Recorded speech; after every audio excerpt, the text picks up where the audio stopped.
il y a un préalable. Le préalable, c'est d'avoir des documents. Je vais les citer. C'est par exemple la carte grise. C'est la carte grise, comme je le disais. C'est la police d'assurance. C'est la visite technique. Il y a aussi les documents afférents à la conduite du véhicule. C'est la fiche d'enregistrement pour les étrangers et le permis de conduire pour les nationaux. Nous avons également les accessoires de sécurité, comme la roue de secours, le triangle de signalisation, l'extincteur qui nous permet d'éteindre le feu quand il y a un souci.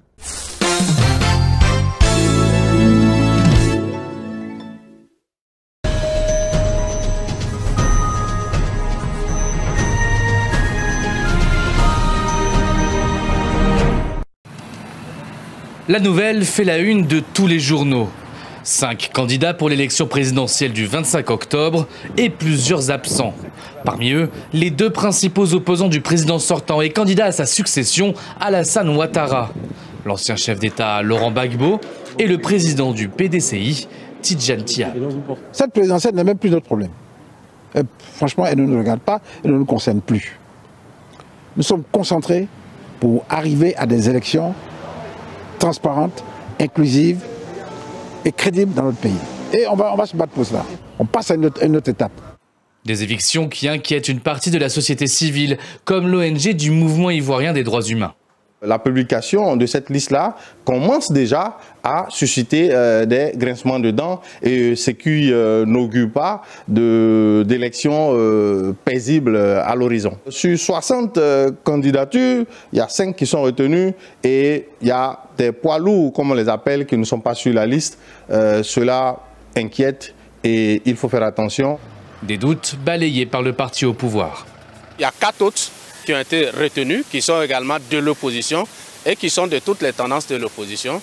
Donc pour moi, il n'y a pas d'exclusion, mais il n'y a que des gens qui n'ont pas répondu aux conditions d'éligibilité. Le Conseil constitutionnel précise, les dossiers de Tidjane Thiam et Laurent Gbagbo ont été déclarés irrecevables au motif qu'ils ne sont pas inscrits sur les listes électorales.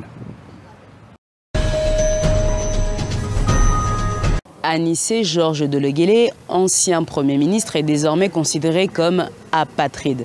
L'annonce a été faite dans une lettre du ministre de l'Intérieur datée du 9 octobre dans laquelle le renouvellement de son passeport a été refusé. Celui qui est perçu comme le chef de file de l'opposition voit ainsi sa nationalité remise en question. Cette décision s'appuie sur une loi de 1961 qui stipule, je cite, « perd la nationalité centrafricaine le centrafricain majeur qui acquiert volontairement une nationalité étrangère ». Pour rappel, Deleguélé avait annoncé début septembre avoir renoncé à sa nationalité française afin de pouvoir se présenter à la présidentielle puisque la nouvelle constitution interdit la double nationalité pour les candidats. Pour lui, cette mesure est une manœuvre visant à l'écarter de la course à l'élection. Ils sortent comme ça et font de moi le tout premier apatride de toute l'histoire de la République centrafricaine, simplement parce qu'ils ont peur de m'avoir en face à l'élection présidentielle. C'est triste. Le Conseil constitutionnel dira le droit. Ce qui s'est passé, c'est par rapport à un passeport ordinaire. Et le passeport n'est pas exigé dans le dossier de candidature à l'élection présidentielle. Le Conseil constitutionnel doit se prononcer sur la recevabilité des candidatures d'ici le 13 décembre. Les retardataires ont jusqu'au 11 octobre à minuit pour déposer leur dossier. À ce jour, au moins 7 candidats ont déjà déposé leur candidature pour la présidentielle. Le 28 décembre, la Centrafrique organisera pour la première fois de son histoire 4 scrutins en même temps. La présidentielle, les législatives, les régionales ainsi que les municipales. De nombreux manifestants y ont vu ce samedi la lumière au bout du tunnel. Parvenir, accéder et marcher sur la place du 13 mai, c'était l'un des objectifs affichés du mouvement mené par la Gen Z. Cet endroit est dans la capitale un symbole depuis 1972, lorsque la jeunesse d'alors s'y était révoltée contre l'ordre établi. En 2025, sur cette place conquise ce samedi, la résonance historique n'a pas échappé à ces jeunes malgaches. Nous ressentons une réussite par rapport à toutes ces tentatives qu'on a déjà essayées. Et là, c'est vraiment une ressentie de fierté, tellement c'est tellement beau. Pour l'avenir, c'est sûr, ce sera très incertain. Mais ce qui est vraiment sûr, c'est que nous avons pu nous exprimer parce que en étant jeunes, on nous a toujours pris comme des personnes qui ne sont pas matures. Et aujourd'hui, ça a été prouvé qu'avec les jeunes, on peut agir, on peut faire quelque chose. Le tournant que semble prendre la crise sociale et politique à Madagascar a débuté en fin de matinée, avec cette prise de parole à la télévision des militaires qui ont appelé leurs collègues à refuser les ordres de tirer sur les manifestants avant de les rejoindre et de les escorter sur la place du 13 mai. Ces soldats sont issus des rangs du Cap Sat, ce camp stratégique et logistique basé au sud de la capitale où est entreposé l'arsenal militaire de la Grande Île. C'est ce même corps d'armée qui avait déclenché une mutinerie lors du soulèvement populaire de 2009 et finalement porté au pouvoir l'actuel président, aujourd'hui tant dégrillé, Andry Rajoelina. Alors faut-il y voir une convergence? Difficile à dire tant la situation restait confuse ce samedi soir. Je ne pense pas qu'il y ait véritablement une fusion armée-peuple, dans la mesure où, pour les manifestants, l'intervention ou la non-intervention plutôt du Cap Sat est assez tardive, quand elle revient après que les forces directement affectées au maintien de l'ordre et plus ou moins perdu la partie. Sur la place du 13 mai, le général Lillison, ancien du Cap Sat, a pris la parole devant les manifestants. Il a appelé la hiérarchie de la gendarmerie, en première ligne dans le maintien de l'ordre depuis le début de la crise, à faire cesser les tirs visant les civils et les militaires qui les ont rejoints. De son côté, le chef d'état-major de l'armée de terre a estimé qu'il n'y avait aucun intérêt à poursuivre les affrontements et prône le dialogue entre toutes les forces vives. Une marée humaine sur la route du retour. Dès la confirmation du cessez-le-feu ce matin, ils étaient des milliers de Palestiniens déplacés à tenter de rentrer chez eux. Ce couple et leurs 3 enfants ont retrouvé leur maison. Mais avant de s'y réinstaller, plusieurs jours de déblayage les attendent. Pour d'autres, le scénario est plus douloureux. Fida vivait ici, au cœur de la ville de Gaza. Dès le retrait, je suis venue ici pour retrouver ma maison. Depuis ce matin, je marche dans les rues, mais je ne sais pas où aller car tout est détruit. Je vous jure, je ne sais pas où est mon carrefour, où est ma maison. Je savais qu'elle avait été bombardée, mais où est-elle? Qu'allons-nous devenir? Où allons-nous vivre? Où? C'était un immeuble à plusieurs étages et il ne reste plus rien. Cette mère de famille résidait dans une rue avoisinante.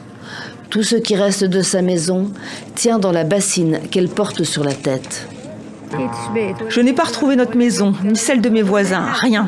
Tous les proches qui vivaient à côté de chez moi ont perdu leur maison. Tout est détruit. Dans la nuit, l'armée israélienne a commencé son redéploiement le long des lignes prévues par le plan Trump.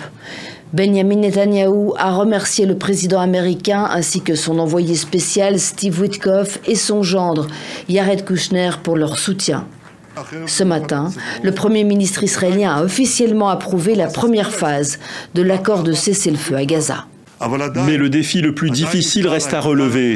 Ramener chez eux tous les otages restants, 20 otages vivants et 28 qui ont été capturés et tués.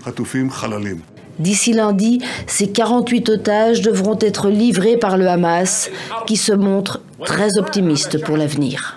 Nous avons reçu des garanties de la part des frères médiateurs et de l'administration américaine qui confirment tous que la guerre est définitivement terminée.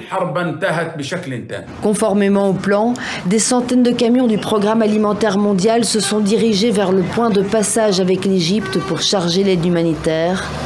200 militaires américains, égyptiens, qataris, émiratis et turcs, sous commandement des États-Unis, vont superviser les différentes phases de l'accord sur Gaza.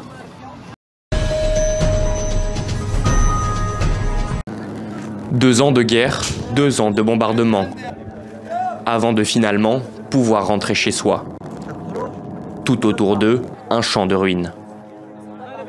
Nous nous dirigeons vers l'inconnu. L'inconnu, vraiment. Nous ne savons même pas où nous allons. Même dans les camps, il n'y a pas d'endroit pour installer une tente. Je ne sais pas.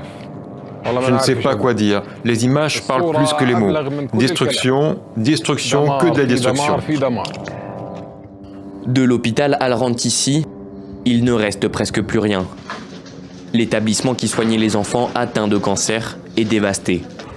Même scène à Khan Younes, dans le sud de l'enclave. Certains n'arrivent même pas à reconnaître leur maison. Parmi eux, Salwa. Elle a été déplacée à 5 reprises en 2 ans.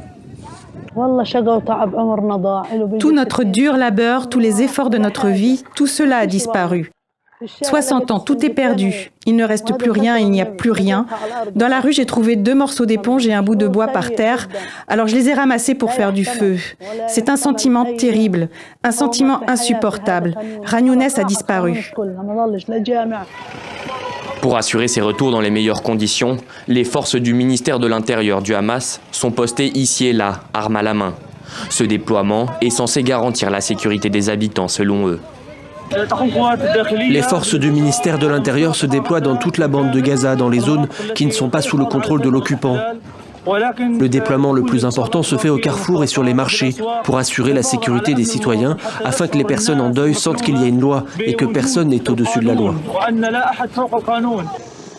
Au total, près de 500 000 Palestiniens, après la mise en place du cessez-le-feu, ont tenté de regagner leur maison, ou du moins ce qu'il en reste.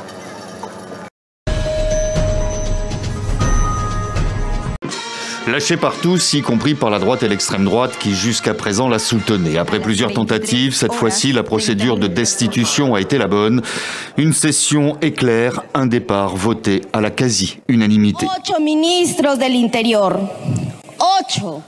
En 2 ans et 10 mois, il y a eu 8 ministres de l'Intérieur, tous plus inefficaces les uns que les autres, et maintenant, ils veulent nous convaincre avec un prétendu plan de sécurité globale. Devenu de plus en plus impopulaire, Dina Boluarte paie comptant un comportement jugé frivole à la tête d'un pays gangréné par la corruption et les violences, montres et bijoux de luxe non déclarés, soupçons d'enrichissement illicite et surtout l'abandon de son poste de présidente pendant 2 semaines sans en informer le Congrès pour subir plusieurs interventions de chirurgie esthétique, ce qui lui vaut d'être destituée pour incapacité morale permanente, décision saluée par celles et ceux réunis devant le palais du gouvernement. La situation actuelle est dramatique car le pays est à nouveau en train de se polariser. La population est mécontente de ce que le gouvernement fait face à la crise, à la criminalité et à l'insécurité. Et au Pérou, un président peut en cacher un autre. Sitôt la destitution votée, le président du Congrès péruvien prend le relais. En prêtant serment, il devient le 7e président en 9 ans et les engagements restent les mêmes.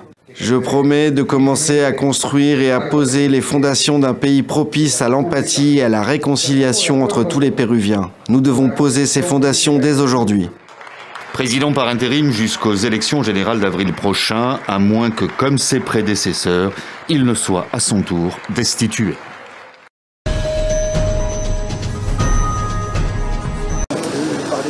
Il dit vouloir former un gouvernement libre. Sébastien Lecornu, fraîchement renommé Premier ministre, se met en scène. Sur le terrain, 1 heure de visite dans un commissariat pour se montrer au plus près des préoccupations de la population, malgré le psychodrame politique. Vous allez bien ? Merci. Ça va, chef ? Vous allez bien ?